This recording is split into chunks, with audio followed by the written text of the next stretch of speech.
사사기의 말씀 보시게 되면 사사들이 등장하는 이 패턴이 있어요.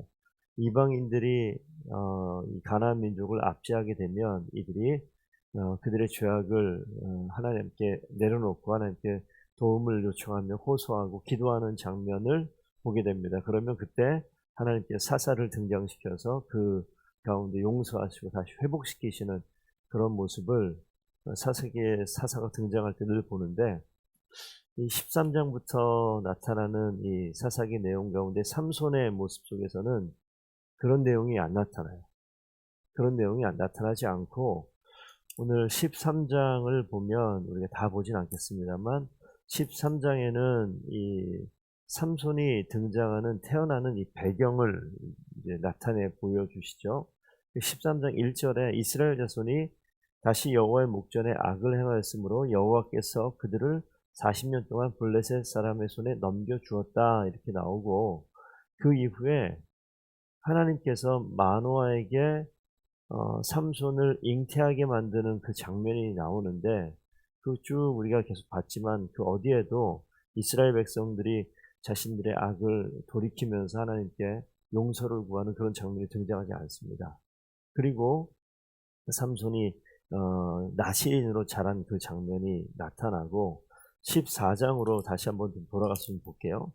14장 보시게 되면 1절에 삼손이 나시린으로 태어나서 그렇게 자라는 장면이 13장 나오고, 14장 처음에 딥나에 내려갔다라고 나와요. 딥나에 내려가서 블레셋 사람의 딸들 중에 한 여자를 보고 올라왔어요. 그러니까 이 삼손은 자라서 성인이 돼서 딥나라는 블레셋 도시에 갔던 내용이 나오고, 오늘 14장 15장에 보면 딥나 그 블레셋 여인, 그 여인, 그러니까 블레셋 여인과의 관계가 등장을 하는데, 16장을 가면 1절 한번 보십시다. 삼손이 가사에 가서 거기서 한 기생을 보고 이렇게 나와요.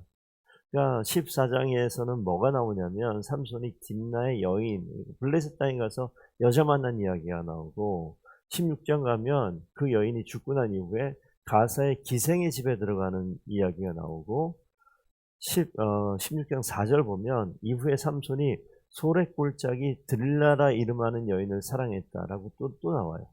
그러니까 지금 삼손이 등장하는데 여자와의 관계만 계속 언급이 되었습니다. 딥나의 여인과 결혼했던 내용, 가사의 기생집에 들어갔던 내용, 그다음 소랫골짜기에 들라를 만났던 그런 내용이 나와요. 그런데 이 장면을 보면 어제 그 15장 말씀 속에서 나귀 턱뼈를 가지고 레이라는 이 지역에서 1000명의 블레셋 사람을 죽인 그 장면이 나올 때, 그때 보시게 되면 우리 15장 12절을 잠깐 좀 보겠습니다. 15장 12절 보면 다른 그 성경에 사사가 등장할 때 이스라엘 백성들이 하나님께 그들의 죄악을 고백하는 그런 모습이 나왔다고 한다면 15장 12절 한번 같이 읽어보겠습니다. 그들이 삼손에게 이르되 우리가 너를 결박하여 블레셋 사람의 손에 넘겨주려고 내려왔노라 하니, 삼손이 그들에게 이르되 너희가 나를 치지 아니하겠다고 내게 맹세하라 하매. 여기 보면 유대인들이 와서 블레셋 사람들이 삼손을 잡으려고 왔을 때 유대인들이 어떤 모습을 보이냐면, 우리가 너를 붙잡아 결박해서 블레셋 사람들에게 넘겨주겠다 그래요. 기도하는 게 아니라 이 지금 상황 그 위에 한번 보시게 되면 블레셋 사람이 우리를 다스리는 줄 알지 못하느냐. 유대인들은 여전히 블레셋 사람들이 압제하는 거에 눌려 있어서 그들의 죄악에 대해서 생각하지 않습니다. 우리가 이 삼손만 넘겨주면 이 위기를 우리가 벗어날 수 있겠다 이렇게 생각해서 오히려 삼손을 결박해가지고 갔다가 넘겨주는 그런 모습이 보인다고요. 그러니까 이 삼손이 등장하는 이 상황 속에서는 이스라엘 백성들이 하나님께 호소하는 장면이 나타나지 않아요. 그럼에도 불구하고 하나님이 이스라엘 백성들을 구원하고자 삼손을 준비시켜요. 그런데 그 삼손은 어떤 일 하느냐? 딥나 여인에게 가고 가사에 들어가고 서울의 골짜기 가서 기생들을 만나는 그런 모습이 등장을 합니다. 분명히 오늘 그 라말레이라는 에나골에 샘이 터져서 생명을 살리고 하나님께서 하나님의 영이 함께 하셨다라는 것을 느꼈던 그러한 삼손임에도 불구하고 그런 일이 벌어진 다음에 16장에 가사에 가는 거예요. 기생집에 가는 거예요. 그러니까 하나님의 영이 임해서 하나님의 초자연적인 그런 능력을 발휘했는데 하나님이 함께 하시는 걸 알았는데 그럼에도 불구하고 삼손의 행동은 여전히 블레셋 땅에 가서 기생집에 들어가고 여인을 만나는 그런 모습으로 오늘 성경에 나타나 있습니다. 이 모습 속에서 우리 한 가지 좀 생각해 볼 것이 있어요. 하나님의 놀라운 능력을 경험한 사람임에도 불구하고 여전히 그의 마음의 중심이 어디 있냐면 하나님을 바라보는 것이 아니라 육신의 정욕에 이끌려서 그렇게 삶을 살아가는 모습을 오늘 기록하고 있습니다. 계속 그 상황 속에 있다 보니 어떻게 됩니까? 드릴라를 만나서 여전히 블레셋 사람들은 삼손을 두려워해요. 바로 그에게 혼자 가서 뭐 누가 가가지고 삼손을 붙잡을 수 있을 만한 능력이 안 되는 것을 이미 다 알았다고요. 오늘 그래서 16장 1절 가사에 들어갔을 때 어떤 일이 나타나냐면 좀 성경에 이런 내용이 있는데 16장 3절 가면 이 블레셋 가사에 있었던 삼손을 죽이려고 매복했던 이 군사들이 와서 그를 죽이려고 했을 때 3절 16장 3절 보면 밤중에 일어난 성 문짝들과 두 문설주와 문빗장을 빼어가지고 그것을 모두 어깨에 메고 헤브론 앞산 꼭대기로 가니라. 성벽 문에 있는 문짝을 뜯어내가지고 그걸 들고 뛰는 그런 모습이 등장을 합니다.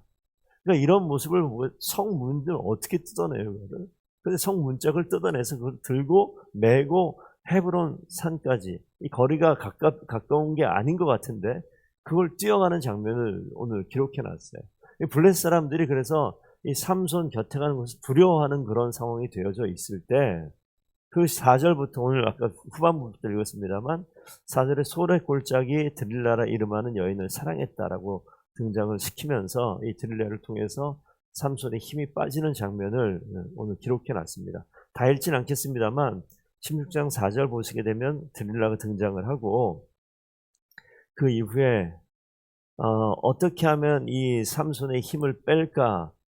블레셋 사람들이 드릴라에 가까이 와서 은 1,100개를 줄 테니까 그 힘을 뺄 수 있는 방법을 가져와라 라고 이야기하죠.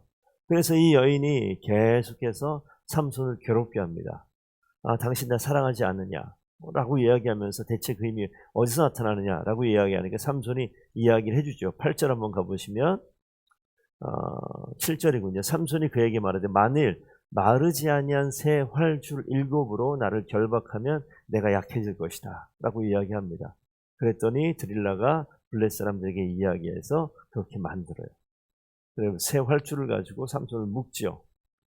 그런데 그건 거짓말이었었고 또 두 번째 또 다시 이야기합니다. 11절 가니까 만일 쓰지 아니한 새 밧줄로 나를 결박해라. 그래야면 내가 다른 사람 같을 것이다. 여전히 그것도 거짓말이었어요. 13절 가보면 세 번째 또 거짓말을 하죠. 머리털 맨 마지막 줄 머리털 7가닥의 가닥을 배틀에 날실에 섞어 짜면 내가 힘이 빠질 것이다. 세 번 계속해서 반복하게 되어지니까 이 드릴라가 세 번까지 속고 나가지고 뒤에 한번 보겠습니다. 16절 15절 말씀 우리가 읽은 곳인데 16절 가면 날마다 그 말로 재촉하여 졸음에 삼손의 마음이 번뇌하여 죽을 지경이라. 무슨 말이냐면 15절에 나와요. 첫 번째 줄에 당신의 마음이 내게 있지 아니하면서 당신이 어찌 나를 사랑한다 하느냐. 당신이 이로써 나를 3번이나 희롱하고 당신의 큰 힘이 무엇으로 말미암아 생기는지 내게 말하지 아니하였도다. 당신 사랑한다 그러면서 나를 왜 자꾸 거짓말해서 나를 이상한 사람 만드느냐. 이 여인의 유혹에 빠져 있는 사람이 여인의 유혹에서 벗어나지 못해요. 육신의 정욕에 빠져 있는 사람이 그 자리에 있으면서 이 문제를 해결할 방법이 없는 거예요. 하나님의 영에 붙들려야 될 사람이 하나님의 영이 아닌 육신의 정욕에 빠져가지고 그 가운데 계속해서 머물러 있다 보니까 버티다가 드디어 넘어지는 거죠. 그러니까 하나님께서 붙들려서 하나님께서 능력으로 사용하는 사람인다 할지라도 어떤 일이 벌어집니까? 그 육신의 정욕 가운데, 안목의 정욕 가운데, 이생의 자랑 가운데 계속 머물러 있으면 반드시 넘어지는 거예요. 이것은 목사나 이런 사람들에게 해당되어지는 말일 수도 있겠죠. 신앙생활 잘하고 하나님을 바라보고 그렇게 열심을 다해서 하나님께 칭찬받는 사람이라 할지라도 여전히 정욕에 빠져서 가만히 그 자리에 머물러 있게 되면 누구라도 끝자락에는 넘어질 수밖에 없는 것을 오늘 기록하고 있는 겁니다. 마지막으로 이야기를 해버렸습니다. 자기 나실인이라는 것을. 19절 가니까 드릴라가 자신의 무릎에 삼손을 재우고 머리털 7가닥을 밀었다고 이야기해요. 잘 보이지 않겠죠? 뭐 7가닥 살짝 밀은 것인데, 그 상황 가운데 여호와 하나님께서 20절 우리 맨 마지막 네 번째 줄 한번 보겠습니다.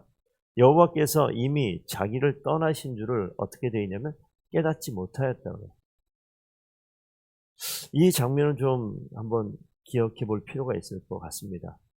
그냥 삼손의 머리카락이 밀려가지고 힘이 빠진 것이 아니라 하나님께서 자신을 어떤 사람으로 만들었는지를 다 망각해버렸어요. 나실인으로 구별되어 있는 성스러운 사람으로 키웠고, 그 나실인으로 하나님께서 함께 하시는 그러한 하나님의 도구로 쓰임받았다는 사실을 다 잊어버린 거예요. 그래서 여호와 하나님께서 함께 하시는 그 힘이 빠져나갔음에도 불구하고 자신에게서 여호와께서 떠나신 것을 전혀 깨닫지 못하고 있는 거죠. 그냥 그 힘이 자기 계속 있을 거라는 생각을 계속 하는 거예요.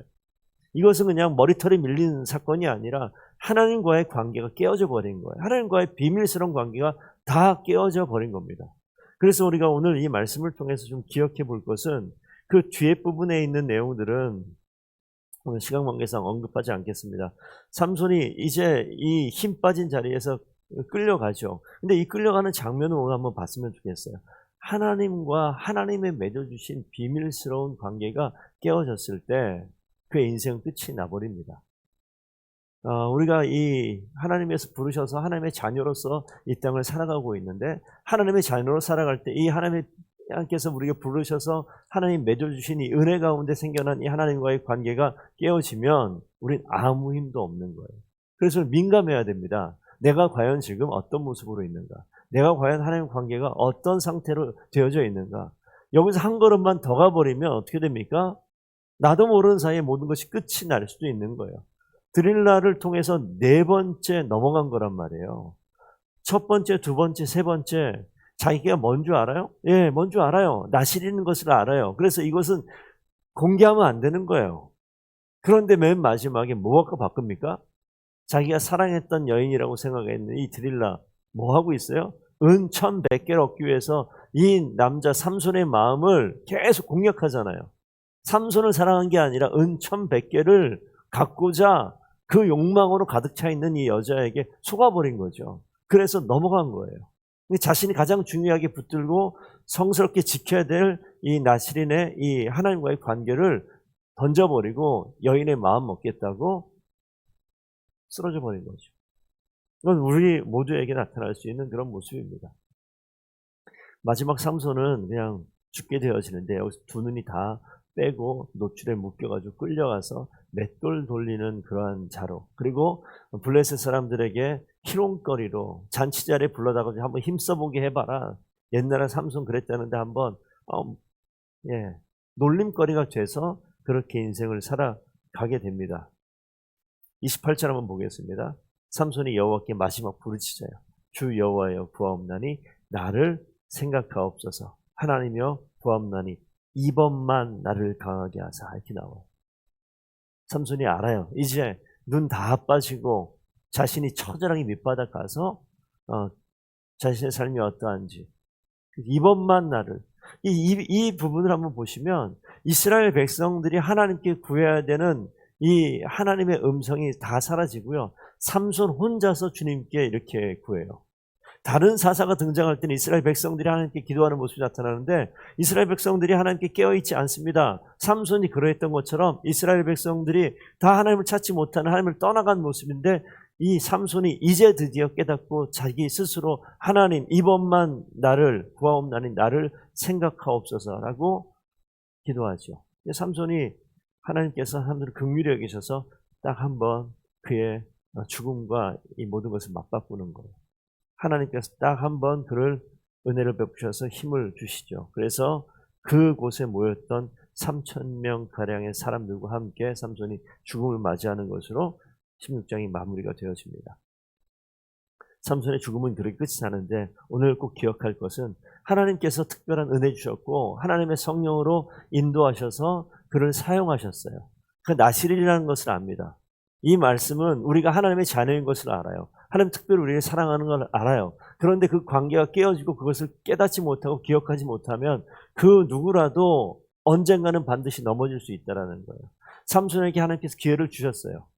한 번, 두 번, 세 번 반복되어지면서 이 드릴라라는 여인이 너를 사랑하는 것이 아니라 돈을 원해서 너를 이용하고 있다는 것을 반복적으로 말씀해 주셨음에도 불구하고 삼손은 누굴 택합니까? 하나님을 택하는 것이 아니라 그가 사랑했다고 표현하는 드릴라를 선택을 해요. 그리고 하나님을 팔아버리죠. 마치 예수 그리스도를 팔아버리는 그러한 가룟 유다 모습과도 비슷한 것 같아요. 그런 상황 속에서 인생이 곤두박질 칩니다.